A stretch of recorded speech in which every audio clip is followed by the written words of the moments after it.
महाभारत एक ऐसा ग्रंथ है जिसमें बहुत से ऐसे राज छुपे हुए हैं जो शायद आप लोगों को नहीं पता। आप सभी लोगों ने महाभारत देखी है, पढ़ी है, सुनी है, लेकिन महाभारत में ऐसे आज भी बहुत से रहस्य हैं, बहुत से ऐसे सवाल हैं जिन पे पर्दा पड़ा हुआ है और वो आज तक आप लोगों ने कभी उसको ढूंढने की या खोजने की कोशिश भी नहीं करी होगी।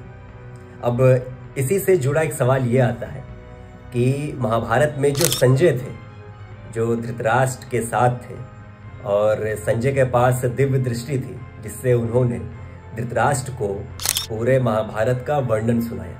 यानी उन्होंने जो भी आंखों देखा हाल था वो सब उन्होंने धृतराष्ट्र को अपनी दिव्य दृष्टि से सुनाया। लेकिन क्या आपने कभी सोचा है कि जो महाभारत के संजय थे उनके पास ये दिव्य दृष्टि आई कहाँ से? वो तो एक मामूली से धृतराष्ट्र के सारथी थे। सोचा आपने कभी? और उसके बाद जब महाभारत का युद्ध हो गया तो उनकी दिव्य दृष्टि का क्या हुआ?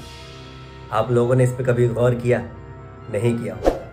तो आज मैं इसी सवाल पर से, इसी राज पर से वो पर्दा उठाने जा रहा हूं कि आखिर जो महाभारत के संजय थे उनके पास जो दिव्य दृष्टि थी, उस दिव्य दृष्टि का महाभारत के युद्ध के बाद क्या हुआ था। ओम नमः शिवाय। स्वागत है आप सबका मेरे चैनल वॉक एंड टॉक पे। मैं हूं आपके साथ आयुष और आज मैं आपको महाभारत से जुड़े कुछ एक ऐसे रहस्यों के बारे में बताऊंगा जो आप लोगों ने शायद सुने भी हों, लेकिन बहुत से ऐसे लोग हैं जिन्होंने इनको नहीं सुना होगा या फिर इनको कभी जानने की कोशिश भी नहीं करी होगी। आप सभी लोगों ने महाभारत ज़रूर देखी होगी, टीवी पर देखी होगी, फ़ोन पर देखी होगी, सुनी होगी, पढ़ी होगी, लेकिन महाभारत के कुछ ऐसे छोटे छोटे राज हैं, कुछ ऐसे रहस्य हैं जिनको कभी आपने मतलब सोचा नहीं होगा कि आखिर फिर क्या हुआ, उसके बाद क्या हुआ। तो अगर आप जिज्ञासु व्यक्ति हैं तो ये वीडियो आपके बहुत काम की है। तो चलिए मैं बताता हूँ। सबसे पहले संजय की बात करते हैं। देखिए, महाभारत में जो संजय थे वो धृतराष्ट्र के सारथी थे और एक विश्वसनीय उनके मंत्री थे। जो संजय थे वो बहुत ही सत्यवान थे और बहुत ही धर्मनिष्ठा वाले थे, सत्यपरायण थे और हमेशा धृतराष्ट्र के साथ रहते थे।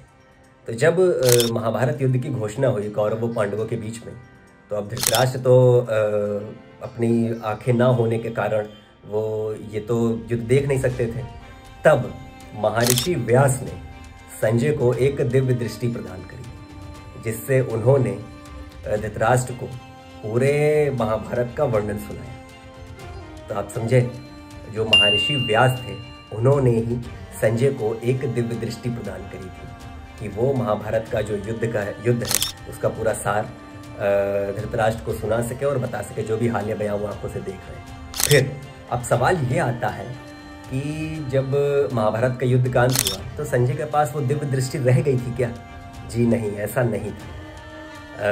कहा जाता है कि जो संजय थे और महाभारत युद्ध का जब अंत हुआ, यानी जब कौरव के जो अंतिम योद्धा थे दुर्योधन, जैसे ही उनका अंत हुआ, जैसे ही उनकी मृत्यु हुई पांडवों के द्वारा, उसी पल संजय ने अपनी दिव्य दृष्टि खो दी थी।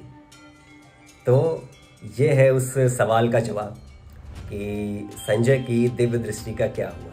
संजय ने अपनी दिव्य दृष्टि खो दी थी जैसे ही जो कौरव थे, कौरव के अंतिम योद्धा थे दुर्योधन, जैसे ही उनका अंत हुआ तब उन्होंने अपनी दिव्य दृष्टि खो दी थी। यानी संजय को वो जो दिव्य दृष्टि थी वो कुछ पलों की ही मिली थी, क्योंकि महर्षि व्यास ने उन्हें दिव्य दृष्टि सिर्फ महाभारत युद्ध के लिए दी थी, तो वो हमेशा तो नहीं रह सकती थी। तो इसी कारण जो आज भी हमें जो महाभारत का जो ये हमें जो वर्णन प्राप्त होता है वो संजय के द्वारा ही प्राप्त होता है।